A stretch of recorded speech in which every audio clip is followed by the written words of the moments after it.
Ертурман жалпы атау ретінде айтылады. Оған ертоқым, жүген, ноқта мен шылбыр, тізгін, құйысқан, өмілдірік, пыстан, ат кежім, ат көрпе, үзеңгі, айыл, тағы басқа түгел қамтылады.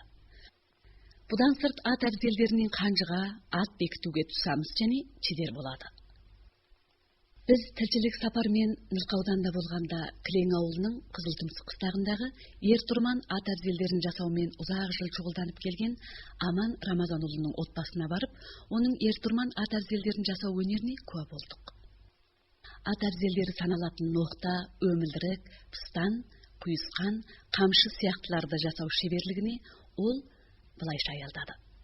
Осы ат жабдықтарды жасау үшін ең алдыменен терін илейміз.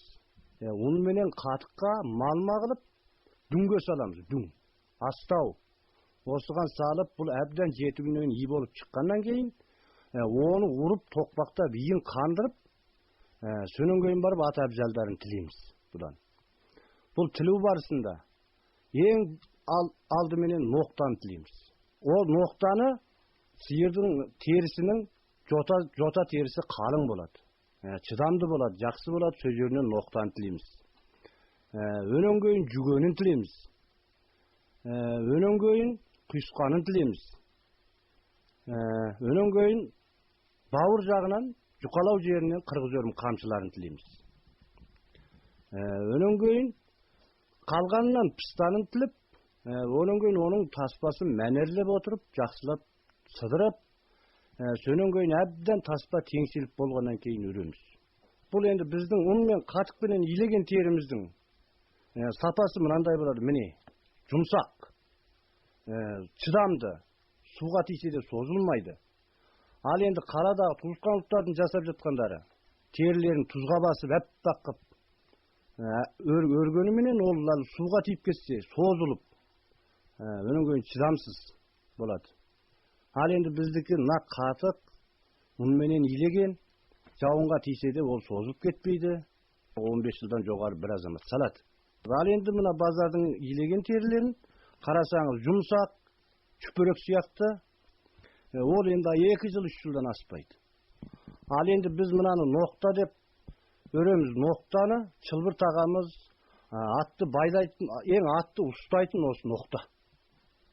Атағашқа байласақ та кете алмайды. Аттың басына саламыз, бұл ноқта деген осы. Ең алдыменен ноқтаны жасаймыз. 15 таспадан өреміз.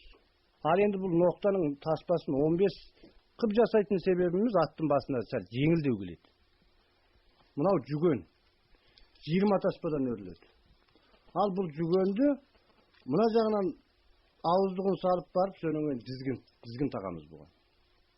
Бұл негізінен аттың үстіне мінгенде, атты былайша айтқанда урол десек те болады. Сол атты, сол дізгін арқылы, осы жүген арқылы басқырамыз. Бұл жүгенді 20 таспадан өреміз. 20 таспадан өретін себеп, бұл кішкене аттың басына сапалырақ, көрнекті келеді. Өнен кейін мынандай сарала чеге қағамыз бар. Чеге қаққанда, бұл чеге орнықты келеді бұған. Атты басқаратын осы жүген. Мынау құйысқан. Бұны аттың арт жағына, ердің артынан тағамыз.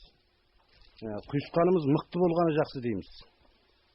Басынан асып түсіп қалмаймыз.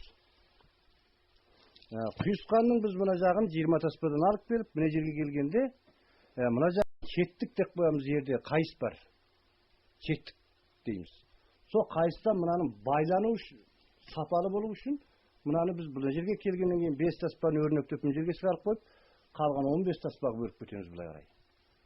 Бұл ана четтікке байлағанға жатымды келеді. Өнен кейін мына боқтығын басқалар чүпіректен, басқа нәрседен ызып салады. Боқтық деп қоямыз, мынаны құйысқанын боқтығы дейміз. Бұл боқтық қайыстан саламыз біз. Қайыс мықты болады, чыдамды болады. Өнен кейін енді бұл құйысқанын міне жеріне келгенде міне біреу тұсақ қоямыз, салпыншақ дейді мұны. Бұл өзінің, мынаның өзінің бір сәні. Бұрынғылар қой күмістен жасайды. Әзір күмісті оңайшылықпен табылмайды. Жоқ, болғандықтан біз мына сарыдан реңін шығарып, осыдан жасап жатырмыз. Темір. Темір, мынаның ар жағы темір, betine sarıcı. Mınan ömüldürük deyimiz bul attın aldına omurauına geledi. Bul ömüldürük artına yerin ketip kalmaz üçün istetiletin nerse. Mınan eki döngülüktür, mınan nemine yerge çekileyimiz de. Yerde turadı. Bul ömüldürük endi attı, yerde artına jibirmeydi. Mınau da salpınçak endi osunun səni mınanın. Osunda salpınçak düşürdü bu jagına. Mınau da 20 ataspa. 20 ataspadan örü sebebimiz bu ana atqa səndi, ədemi düşürdü. Önün gün mına çege ornuqtu geledi. Mınausun taralgıdık koyamız endi mına taralgı bu ayılbasta negizden mına jagынан akep tümüley salamız, mına jagında jürödü mınau. Bulay aylandırıp akelip mınаны tümüley salamız. Attın omurauına. Mınau endi pistanımız. Mınanın pistanın ortası mına 32 taspa. Taspası.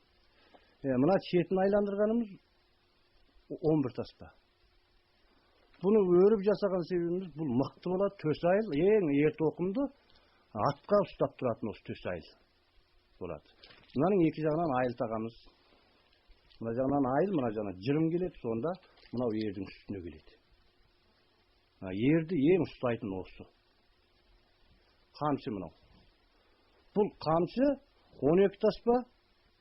Endi bu 12 taspağı bölüp jasaytını sen dep jasaymiz. Toy tomolakka barganda, topka barganda mırzalar sen ustaydı bunu.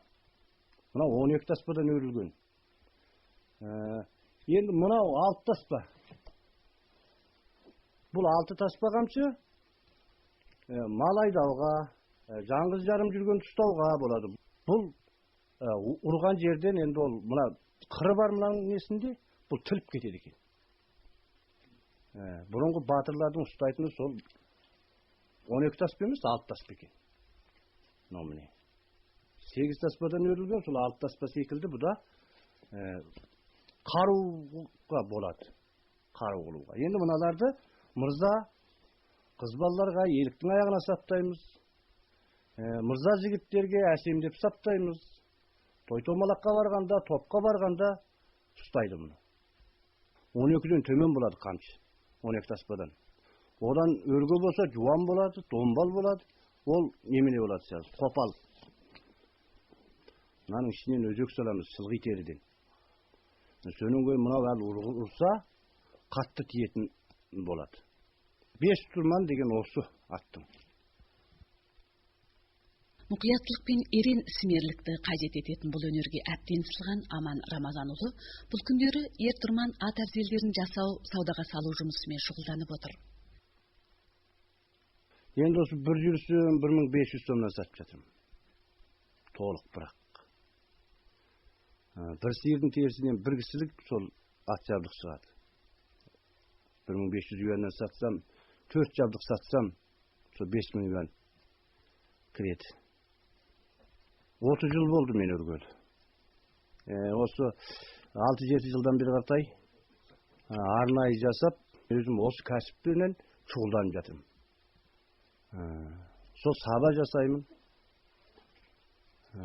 арқан бұраймын. Енді осы қайыстан келген нәрсенің бір талайын жасаймын.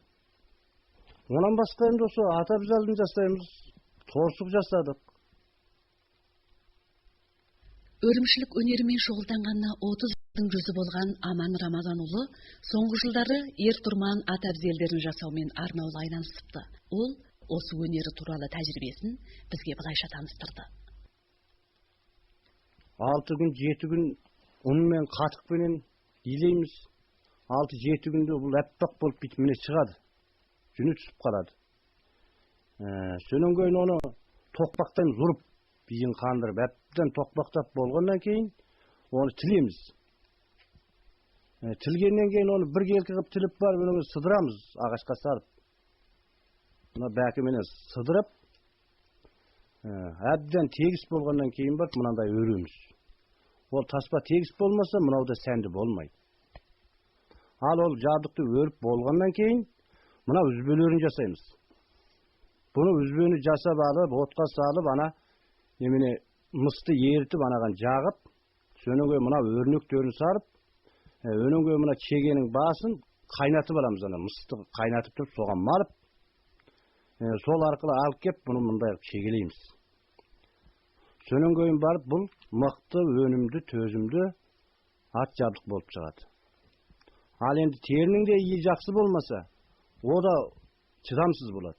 Өнөнгөйүн катты болот. Атты кажайды. Адамды да кажайды ол. Осундай кылып чыгарып барып, осы бир ат жабдыкты сүйтүп чыгарып жасайбыз биз. Беш турманды жасап чыгууга сол 10 күндөн жогору убакыт кетет. Илеп, тилеп, сыдырып, өрүп, мына үзбөлөрүн жасап, чегилип болгонумузча ошончо убакыт кетет.